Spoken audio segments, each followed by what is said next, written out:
रोज़ अब मैं आपके माध्यम से हम बच्चों को बताएँगे कि आपके 11th के बाद 12th के बाद ग्रेजुएशन में आप हैं तो आपको क्या-क्या करना चाहिए। आपके माध्यम से बच्चों को बिना किसी शुल्क के आपके माध्यम से आपके जो ऑडियंस है उनको बताया जा सके कि और जो बच्चे हैं, युवा हैं, उनको जो समस्या आती हैं, आपके माध्यम से उस समस्याओं को दूर किया जा सकता है। अगर आप 2, 4, 5 साल पढ़ाया जाए तो भी वो सिलेबस आईएएस का पूरा नहीं होता। लेकिन आप साल भर में कैसे पढ़ें कि साल ही भर में पहले ही अटेम्प्ट में आप प्री पास कर लें, मेंस पास कर लें और एग्ज़ामिनेशन पास कर लें और भारत की सबसे बड़ी परीक्षा में आपका नाम आ जाए, ये सबसे बड़ी बात है। ये कैसे किया जा सकता है? आसानी के साथ किया जा सकता है। आपके माध्यम से बताना चाहता हूँ हिंदुस्तान का सबसे आसान एग्ज़ामिनेशन आईएएस की परीक्षा है। बशर्ते उसकी क्या माँग है उसको आप समझ लें, क्या उसकी डिमांड है उसको समझ लें और इस डिमांड को मैं वादा करता हूँ, इस डिमांड को इन अभ्यर्थियों के साथ आपके माध्यम से मैं पूरा कराऊँगा और ये समझाऊँगा उन बच्चों को कि क्या छोड़ा जा सकता है और क्या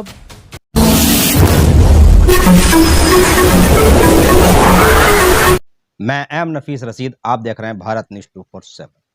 अक्सर हमेशा शिक्षा की बात होती है। बहुत लोग कहते हैं कि शिक्षा पे बात करो, शिक्षा पे बात करो। मैंने भी सोचा क्यों ना शिक्षा पे ही ज़्यादा बात की जाए और एक ऐसे व्यक्ति से मिलवाया जाए जिसकी इस वीडियो को, इस इंटरव्यू को देखकर आप भी कहेंगे कि हाँ, मैंने एक कदम सही उठाया है। के बसर, जो कि एक जाने माने शिक्षक यानी कि प्रोफेसर हैं, साथ ही साथ आईएएस पीसीएस की शिक्षा संपूर्ण तरीके से पूर्ण कराते हैं और हजारों की संख्या में बच्चे आज उनके जो स्टूडेंट हैं वो नौकरी कर रहे हैं। साथ ही साथ पूर्वांचल के रहने वाले और ये भी मुझे कहने में कोई गुरेज नहीं है कि मरहूम सूफी डॉक्टर मुहर्रम अली साहब के तीसरे साहबजादे, जो कि वे खुद भी एक तरह से सेवक थे, समाज सेवी थे। और के बसर की अगर बात करें तो के बसर खुद यानी कि शिक्षक के साथ साथ सामाजिक कार्यकर्ता यानी कि कार्यकर्ता भी, यानी कार्यकर्ता ऐसा क्या कहा जाए कि सामाजिक कार्यों में लगे रहते हैं। कई काम ऐसे हैं जिनके मैं गिना सकता हूँ, पर आज जब बात शिक्षा की होगी तो सिर्फ सीधी-सीधी शिक्षा की ही बात होगी और मैं थोड़ा चाहता हूँ कि आप इस वीडियो के आखिर तक बने रहें, क्योंकि बहुत लंबी बातचीत होनी है। हो सकता है कि आपका या आने वाली नस्ल का आपके द्वारा कुछ मामला तय हो जाए, क्योंकि जब बात शिक्षा की ही होगी तो फिर आपका भी साथ चाहिए। बने रहें मेरे साथ में। सर, स्वागत है आपका भारत न्यूज़ 247 में। बहुत-बहुत शुक्रिया आपका कि आपने मुझे आज वक़्त दिया। बहुत मैं कहता हूँ कि आपने वक़्त दिया। शुक्रिया, बहुत थैंक यू। सर, बहुत सी बातें सुनी हैं आपके बारे में, कई बार पहले भी मौका मिल चुका है, पर जिस तरह से समाजों के अंदर और हर नेता, हर अभिनेता या शिक्षक या स्टूडेंट भी, बहुत से बच्चे होते हैं, टीचर यानी कि जो पढ़ना चाहते हैं, वो कहते हैं शिक्षा पे बात ज़्यादा होनी चाहिए। सर, सबसे पहला सवाल तो मेरा यही है कि शिक्षा कितनी ज़रूरी है सर्व समाज के लिए? हमें पहली बात तो ये समझना होगा आपके माध्यम से, भारत न्यूज़ के माध्यम से, हम ये बताना चाहते हैं लोगों को कि आप तालीम के साथ-साथ इल्म पे भी फ़ोकस किया करिए। हम अपने बच्चों को तालीम याफ़्ता बनाने के साथ-साथ इल्म पे भी बात करें, इल्मदा बनाने की कोशिश करें। कहने का मतलब ये है कि न केवल हम किताबी ज्ञान दें, बल्कि उनको हुनर सिखाएँ, टेक्निकल बनाएँ। हुनरमंद का जो आशय होता है, मतलब होता है, वो इल्म से होता है। इल्म अगर रहेगा तो वह अगर इस्लामिक कोई स्कॉलर है, वह अगर दीनी तालीम हासिल करता है, तो वो दीन को बेचेगा नहीं। जब उसके पास हुनर रहेगा तो वो दीन बेच नहीं पाएगा और अपनी जीविकोपार्जन के लिए, लाइवलीहुड के लिए वो अपने हुनर पे डिपेंड हो जाएगा। इसलिए हुनरमंद होना बहुत आवश्यक है। तालीम याफ़्ता होना तो आवश्यक ही है, हुनरमंद होना आवश्यक है। शिक्षा हमेशा नौकरी के लिए नहीं किया जाता है। शिक्षा मनुष्य को मानव बनाने के लिए किया जाता है। इंसान के अंदर इंसानियत के गुण पैदा करने के लिए किया जाता है। बड़े अफ़सोस की बात है कि आज हम शिक्षा को सिर्फ़ नौकरी से जोड़ चुके हैं और हालात ऐसा है कि वो ऐसा लगता है कि अगर वो पेट पाल नहीं पाएगा तो बड़ी समस्या होती। तो कहीं न कहीं हमारी जो सरकारें हैं या हमारी जो सामाजिक स्ट्रक्चर हैं, इस तरह की बनी हुई है कि हमें उसे एजुकेशन को लाइवलीहुड पे लेकर के जोड़ना होता है। लेकिन कोशिश करिए कि तालीम के साथ-साथ हम इल्म पे बात करें, हुनरमंद की बात करें। इसलिए हमारी सरकारें जो है कौशल विकास की बात कर रही हैं, स्किल डेवलपमेंट पे बात कर रही हैं और ऐसे समाज के स्ट्रक्चर में जो बँधे हुए लोग हैं, उनके हुनर को आगे कर के बहुत सारी योजनाओं के कौशल विकास योजना के माध्यम से, विश्वकर्मा स्किल डेवलपमेंट प्रोग्राम के माध्यम से हम कोशिश कर रहे हैं कि लोगों के अंदर जो हुनर चीज़ है, उस हुनर को वो प्लेटफ़ॉर्म पे लेके आया जाए। उस हुनर को आगे करके जब हम बात करेंगे, तो फिर हमारे देश की लोगों की जो समस्या है वो ख़त्म होगी और सभी लोग इकोनॉमिक के मेन स्ट्रीम से आ जाएँगे। और इकोनॉमिक्स के मुख्य धारा पे जोड़ना बहुत ही महत्वपूर्ण है, क्योंकि अंतिम रूप से पेट पालना तो महत्वपूर्ण होता ही है। तो बहुत-बहुत शुक्रिया कि आपने ऐसे इतने इम्पोर्टेंट टॉपिक को मुझसे पूछा और हमने इसको समझाने की कोशिश की कि तालीम के साथ-साथ इल्म की आवश्यकता है, उस पे ध्यान दीजिए। फिर भी ठीक है, इल्म की बात हो रही है, शिक्षा की बात हो रही है। इसमें एक बात और जुड़ जाती है कि जिस तरह से आज का युवा ये उम्मीद करता है कि उसको शिक्षा मुफ्त मिल जाए और आसानी से मिल जाए। मैं एक गुज़ारिश करूँगा आपसे कि भारत न्यूज़ 247 एक अच्छा प्लेटफ़ॉर्म है। मैं ये तो नहीं कहूँगा सबसे अच्छा है, पर अच्छा प्लेटफ़ॉर्म है। बहुत युवा देखते हैं, यानी कि स्टूडेंट देखते हैं। अगर आप इस पे लगातार बात करें, तो कोई आपको दिक्कत तो नहीं हो? नहीं, इसमें क्या कैसे कोई दिक्कत की बात है? आप इस पे लगातार हमसे बात करिए और ना हो तो इस पे एक पूरा कंसेप्ट लेकर के चलिए, कम से कम 15-20 दिन का। रोज़ अब मैं आपके माध्यम से हम बच्चों को बताएँगे कि आपके 11th के बाद, 12th के बाद ग्रेजुएशन में आप हैं तो आपको क्या-क्या करना चाहिए। आपके माध्यम से बच्चों को बिना किसी शुल्क के आपके माध्यम से आपके जो ऑडियंस है उनको बताया बताया जा सके कि और जो बच्चे हैं, युवा हैं, उनको जो समस्या आती हैं, आपके माध्यम से उस समस्याओं को दूर दूर किया जा सकता है और जितनी भी करियर काउंसलिंग की आवश्यकता है, आपके माध्यम से किया जा सकता है। आज तो मीडिया इतनी स्ट्रॉन्ग है कि मीडिया अपने उद्देश्यों को भूल चुकी है।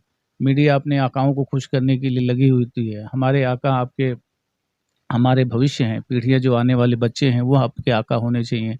उनके भविष्य को कैसे बेहतर बनाया जा सकता है, भारत के युवाओं को बिना किसी धर्म, जाति या भेदभाव से रहित होकर के कैसे उनके करियर को एक शेप दिया जा सकता है, ये भारत न्यूज़ 24 के माध्यम से हम लोग लगभग 15 दिन का एक प्रोग्राम चला सकते हैं।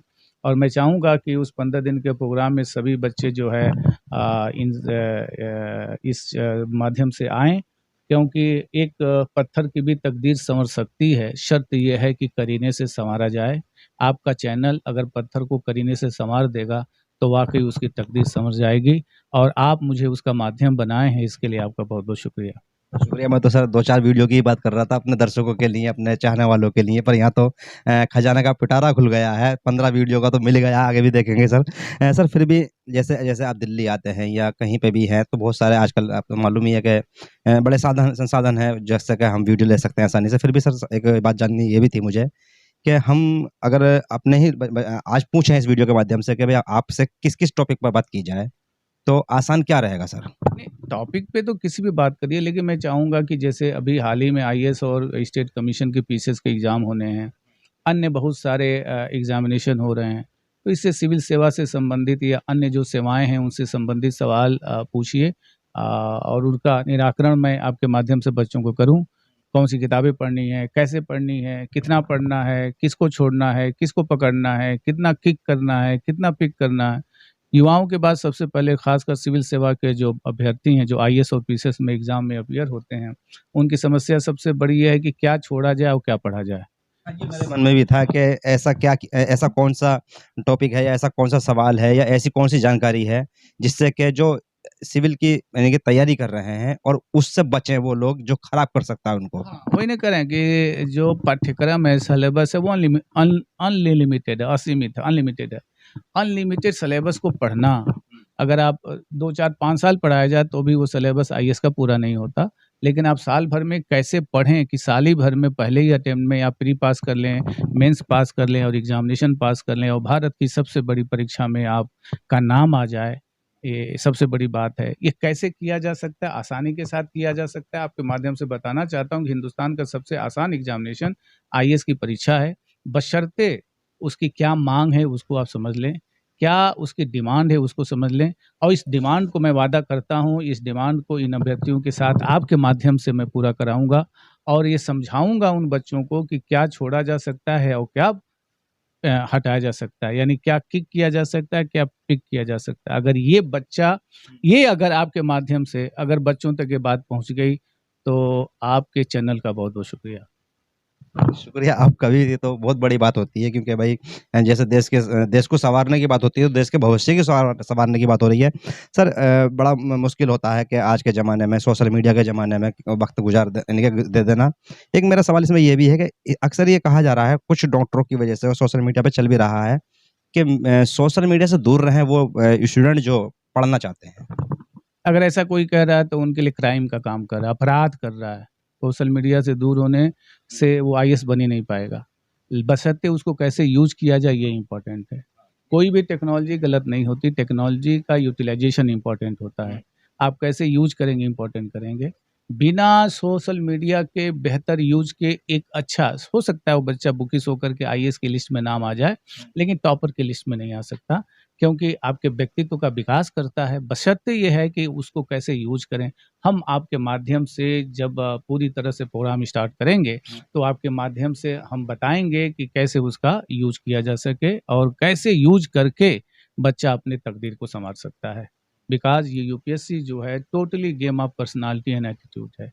जब आप पर्सनैलिटी और एटीट्यूड डेवलप कर लेंगे, तो आपको पता चल जाएगा कि अखबार कैसे पढ़ना है, आपको पता चल जाएगा कि सोशल मीडिया का कैसे उपयोग करना है, गूगल बा को कैसे उपयोग करना है, ये भी समझ जाएँगे।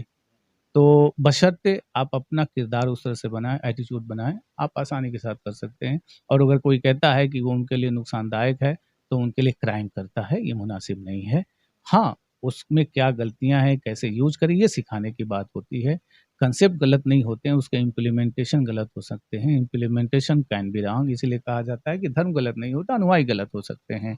धर्म को गलत नहीं कहा जा सकता, तकनीक को गलत नहीं कहा जा सकता, उसका उपयोग कैसे किया जाए, उसको उसको कहा जा सकता है कि वो गलत। एक सवाल और भी हमारे मन में यह है कि जिस तरह से बच्चे पढ़ते हैं और एक हवा ये भी चल जाती है कि वहाँ से कोचिंग में फ्री क्लास मिल जाती है, वहाँ से कोचिंग में यानी कि ये सुविधाएँ मिल जाती हैं या घर बैठे कोचिंग हो जाती है।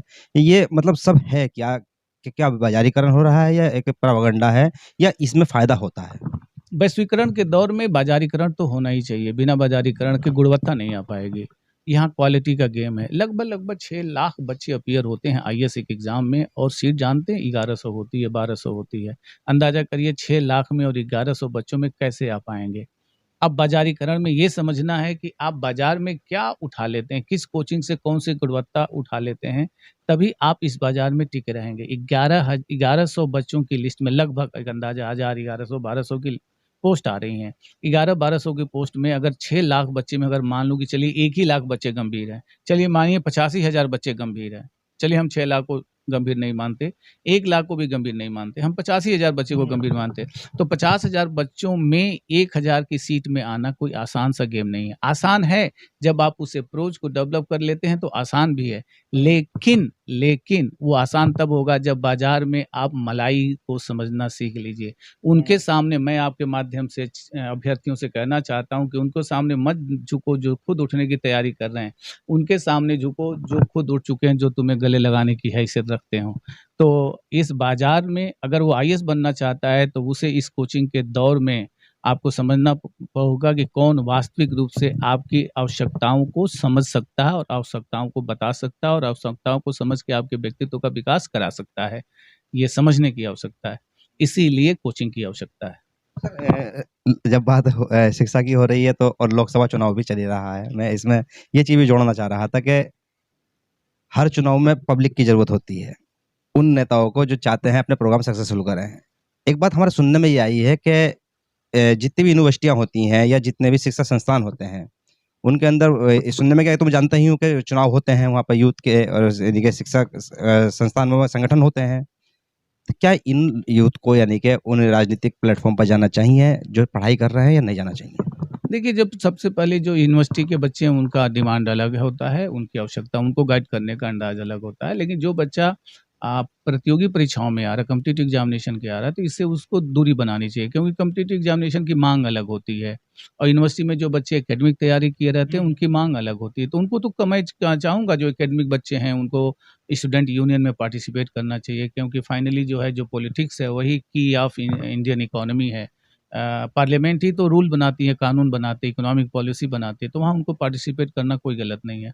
लेकिन जो बच्चा आईएएस और पीसीएस की तैयारी करने के लिए पूरी तरह से डिवोटेड है, तो उसको वो 2-3 साल जो है अपने बचा के रखने चाहिए और अपने करियर ओरिएंटेशन की तरफ ही लगे रहना चाहिए, क्योंकि कॉम्पिटिटिव एग्जामिनेशन की तैयारी के साथ-साथ कोई अन्य पॉलिटिकल इंटरफेरेंस या पॉलिटिकल गतिविधियों में आप शामिल होते हैं, तो आपका समय लॉस होगा, उसकी आवश्यकता नहीं है। लेकिन जब आप आईएएस की तैयारी कर रहे हैं, तो 100% डिवोट करना पड़ेगा। उस यूपीएससी के लिए आपको पागल बनना पड़ेगा, पागल की तरह आपको तैयारी करनी पड़ेगी, तभी जाकर के हिंदुस्तान नहीं, विश्व की सबसे बड़ी एग्जामिनेशन परीक्षा को आप पास कर सकते हैं। जो सिविल की तैयारी कर रहे हैं, सिविल परीक्षा की, वो बच्चे राजनीति से दूर रहें। करना पड़ेगा, उनको तो दूर होना पढ़ेगा। ये अलग बात है, वोट मतदान है वो दें, वो कैसे करें, लेकिन एग्ज़ामिनेशन है, इसकी माँग है। 1-2 साल तो उनको लगाना पड़ेगा, 2 ढाई साल, 3 साल तो उनको डिवोट होना पड़ेगा, क्योंकि उसकी आवश्यकता होती है, उनके टाइम की कीमत होती है, 1-1 मिनट, 1-1 घंटे की कीमत होती है। ठीक है, पॉलिटिक्स से उनको दूर नहीं किया जा सकता, क्योंकि राजनीति सब उन्हीं से है, वोट देना, मतदान, लेकिन वो कुछ समय के लिए, 1-2 साल के लिए अगर वो अपने 6 महीने कहीं इधर-उधर कर दें, उस टाइम उनका प्रीलिम्स एग्ज़ामिनेशन हो, उस टाइम उनका मेंस एग्ज़ामिनेशन हो, तो अपने एग्ज़ामिनेशन को देखेंगे कि इधर देखेंगे। लेकिन जो यूनिवर्सिटी में जो स्टूडेंट लगे हुए हैं, जो एकेडमिक रूप से तैयारी कर रहे हैं, उनको पार्टिसिपेट करना कोई गलत नहीं है। लेकिन जो सिविल सेवा की परीक्षा में तैयारी लगे, उनका तो एक-एक पल, हम तो शादी, फंक्शन, ईद, त्योहार, होली, सब मैं कहता हूँ कि सब छोड़ छोड़ दो। जितने तुम्हारे त्योहार हैं, ईद है, तुम्हारा त्योहार एक ही है, जब तुम्हारा आईएएस की लिस्ट में नाम आ जाएगा। उनका त्योहार होगा। त्योहार सबसे उसी दिन ईद होगी, उसी दिन होली होगी, उसी दिन दिवाली होगी। तो उस दिन के लिए कुछ छोड़ना पड़ेगा। पिछली बार हमने इंटरव्यू आपका किसी और टॉपिक पे किया था, पर उसमें आपको बहुत लोग पहचान गए, स्टूडेंट हैं तो पहचाने जाते हैं। भारत न्यूज़ पर कमेंट्स भी किए थे, मुझे याद है अच्छी तरह से, कि जैसे मुखर्जी नगर दिल्ली के अंदर है और कई इलाके ऐसे हैं जहाँ स्टूडेंट बहुत बड़ी तादाद में रहते हैं। सर, उसमें एक कमेंट्स ऐसा था, वो कह रहा था शायद जो स्टूडेंट था कि सर से पूछिएगा कभी मिलें तो, कि सरकार से हमारे रहने की सुविधाओं पर बात क्यों नहीं किया करते? देखिए, ऐसा सरकार की अपनी-अपनी पॉलिसीज़ होती हैं। सरकार बहुत सारी योजनाओं को लेकर के आती है, लेकिन अमली जमा नहीं पहुँचा पाती है। सरकार से हम लोग ये भी माँग करते रहे हैं कि ऐसे जो गरीब बच्चे हैं, इनको स्टे करने की दिक्कत होती है, उनको किया जा सकता है। लेकिन दिल्ली के मुखर्जी नगर, करोल बाग में दृष्टि संस्थान विकास दिव्य कीर्ति सर जो है इतने बड़े महान शिक्षाविद हैं और इतनी बड़ी कोचिंग को चला रहे हैं।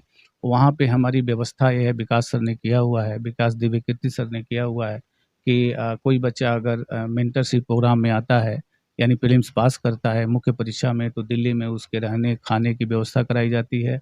हम लोग मेंटरशिप प्रोग्राम में उसके लिए लगे हुए होते हैं और उसके लिए कोचिंग के ओर से पूरी तरह से कंप्लीटली जो है फ्री व्यवस्था होती है, पूरी उसको गाइडलाइन मिलती है।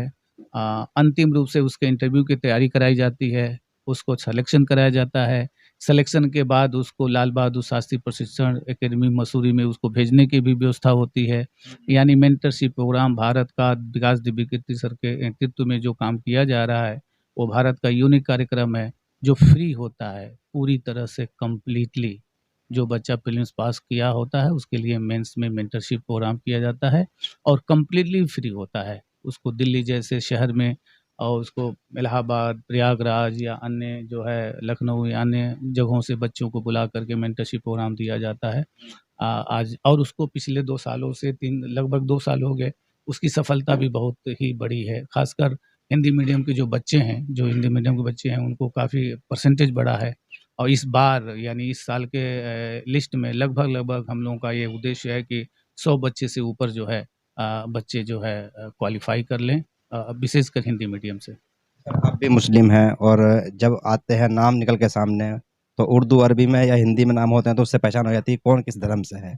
मैं भी जैसे कि मुस्लिम ही नफीस हूँ, तो आप बस कैबसर हैं तो मुस्लिम हैं। ये बात बड़ी यानी कि आसान से कह देते हैं कि मुस्लिम पढ़ते लिखते नहीं हैं, और जब बात सिविल परीक्षा की आती है, सिविल की पढ़ाई की आती है, तो क्या वाक़ई में मुस्लिमों का ग्राफ गिरा हुआ है? नहीं, ऐसा काम है सर। ऐसा नहीं है। सिविल सेवा के क्षेत्र में देखें तो पिछले 4-5 सालों से मुसलमान बच्चों की भागीदारी काफ़ी हो रही है। यहाँ मुस्लिम हिंदू बच्चों की बात ही नहीं हो रही है। अगर लेकिन आपने मुस्लिम बच्चों की बात छेड़ी है, तो मुस्लिम बच्चों का परसेंटेज बढ़ा है। हम लोगों की प्रयास ये है कि जब बच्चा पहले तो अपीयर हो, एग्ज़ामिनेशन के लिए तैयार हो, तब ना बायसनेस की बात आएगी कि ऊपर बायसनेस होती है उसके साथ। जब वो प्री में पास हो, मेंस में जाए, फिर इंटरव्यू में जाए, तब ना कोई बात होती है। तो जब हम लोग की कोशिश ये है कि वो इंटरव्यू तक जाए, जब वो इंटरव्यू में जाएगा तो परसेंटेज तो ऑलरेडी बढ़ेगा उसका। और पिछले 5 सालों से हम लोग जो देख रहे हैं, ख़ासकर कोविड के बाद की जो स्थिति का देख रहे हैं, तो मुस्लिम बच्चों की जो परसेंटेज है वो बढ़ी है और इंटरव्यू में अपीयर होने की परसेंटेज बढ़ी है। अगर इंटरव्यू में अपीयर होने की परसेंटेज बढ़ेगी तो सिलेक्शन फाइनल तो होगा ही होगा, बढ़ेगा। तो बस एक लैक ऑफ अवेयरनेस है, गुणवत्ता की कमी है, क्वालिटेटिव एजुकेशन की कमी है, प्रॉपर गाइडलाइंस की कमी है। अगर गाइडलाइन प्रॉपर मिलती है तो कोई दिक्कत नहीं होती है। अब ये प्रॉपर गाइडलाइन मिलने लगी है, सफलता आगे बढ़ी है। हमने जम्मू कश्मीर जैसे एरिया से लोगों को पार्टिसिपेट कराया, फर्स्ट टॉपर हुए, सेकंड टॉपर हुए, लगातार पार्टिसिपेशन बढ़ा, जम्मू कश्मीर का पार्टिसिपेशन बढ़ा। डिफरेंट मीडिया ने, डिफरेंट ग्रुप ने जो है अप्रिशिएट किया हमको, हमारी ऑर्गेनाइजेशंस को। तो उसमें कोई दिक्कत नहीं हुई। पार्टिसिपेट जब आप काम करेंगे, मेहनत करेंगे तो लोगों का पार्टिसिपेशन बढ़ेगा। और मैं आपको बताऊं कि पिछले 4-5 सालों से मुस्लिम बच्चों का पार्टिसिपेशन बहुत अच्छा बढ़ा है। पार्टिसिपेट कर रहे हैं, अपीयर हो रहे हैं। ज़ाहिर-सी बात है, भागीदारी जब होगी तो अंतिम रूप से चयन भी होगा। पहले भागीदारी नहीं होती थी, तो चयन नहीं होते थे। अब भागीदारी होने लगी है तो चयन होगा। तो जब भागीदार होंगे तब होंगे। मीडिया में आप हैं, जब आएँगे तभी तो पता चलेगा कि बायसनेस है कि नहीं है। जब आप दूर खड़े होंगे तो कैसे देखेंगे? तमाशा ही बनेंगे। तमाशा ही बनेंगे। अब बच्चे तमाशा नहीं बन रहे हैं, अब भागीदार हो रहे हैं और अल्लाह का शुक्र है कि भागीदारी बढ़ रही है। सवाल और सर मेरे मन में ये है, बड़ा इम्पोर्टेंट सवाल है, वो बहुत दिन से मैं इसे रोक के बैठा था आपसे मालूम करने के लिए। रमज़ान का महीना चल रहा है, हर साल रमज़ान आते हैं। ज़कात की बात होती है, फ़ितरा चलिए गरीबों के लिए हो सकता है, पर ज़कात को जो लेकर जब बात होती है, तो अक्सर शिक्षा संस्थानों का नाम आते हैं। वो मदरसों तक या छोटे-मोटे स्कूलों तक पहुँच जाती होगी। मैं नहीं जानता हूँ कि कहाँ तक पहुँचती, कहाँ तक नहीं पहुँचती। ये सब कहते हैं कि शिक्षा पे ज़कात को ज़्यादा खर्च किया जाए। सर, आईएएस की जो परीक्षा होती है, जो सिविल की परीक्षा होती है, क्या इसमें ज़कात लगती है, यहाँ तक आती है या नहीं आती है, या ऐसे बच्चे होते ही नहीं हैं जिनको इसकी ज़रूरत है? नहीं, ऐसा नहीं है। ऐसा है कि मुस्लिम बच्चे बहुत सारे हैं, इनको ज़कात के तौर से सपोर्ट की रिक्वायरमेंट है। लेकिन इस तरह से हमारे वहाँ भारत में ख़ासकर ऑर्गेनाइज़ वे में ज़कात इकट्ठा नहीं होता। लोग अपने-अपने मन से इधर-उधर ज़कात करते हैं। दिक्कत ये है कि यकीन की कमी, भरोसे की कमी, किसको दें कि कहाँ कौन लगाएगा। अगर हमारे जो मुस्लिम्स ऑर्गेनाइजेशंस हैं या जो भी ऑर्गेनाइजेशन जो ज़कात को इकट्ठा कर सकते हैं, अगर वो लोगों में यकीन और भरोसा कायम कर दें, तो कोई दिक्कत नहीं आएगी। लेकिन भरोसा कायम करना मुसलमानों के बीच में बड़ी जो कौम भरोसे वाली है, उस कौम में आज भरोसा की कमी है। जिस कौम के लोगों को देखकर लोग भरोसा किया करते थे, आज वो कौम आपस में भरोसा नहीं कर रही है। कितनी पिछड़ गई है, कितनी पीछे हो गई है। अपने कौम में हमें भरोसा कायम करना होगा। एक मुसलमान को देख कर के समाज के लोग भरोसा करने लगें, ये हमारे किरदार में होना चाहिए। कोशिश होती है, जैसे एक ज़कात फाउंडेशन करके ऑर्गेनाइज़ेशन है, वो कोशिश करते हैं, लेकिन उसमें दिक्कत क्या है कि वो उन लोगों को ज़कात का पैसा खिला देते हैं, सपोर्ट कर देते हैं जो ज़कात पाने के अहल ही नहीं है। पता चला बैकग्राउंड इकोनॉमिकली बड़ी स्ट्रॉन्ग है, उनके फादर फार्मर आईएएस और केएएस ऑफिसर रहे हैं, वो बच्चा ज़कात फाउंडेशन में स्कीम स्कॉलरशिप लेके पढ़ाई कर रहा है। तो हमें ये भी देखना है कि ज़कात का कोई पैसा भरोसा करके दे रहा है तो आप बाँट किसको रहे हैं?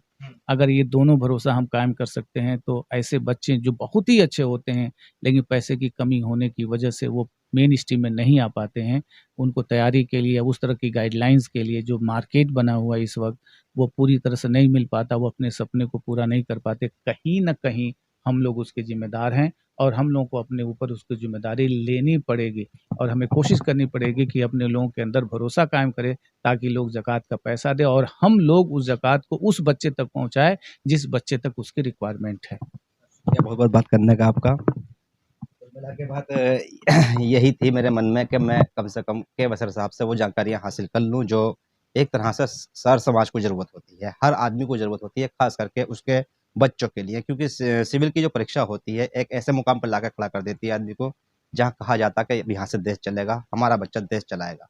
पर जब देश चलाने की बात आती है, उसकी तैयारी की बात आती है, तो बहुत सारे सवाल माँ-बापों के मन में भी होते हैं, स्टूडेंट के मन में भी होते हैं।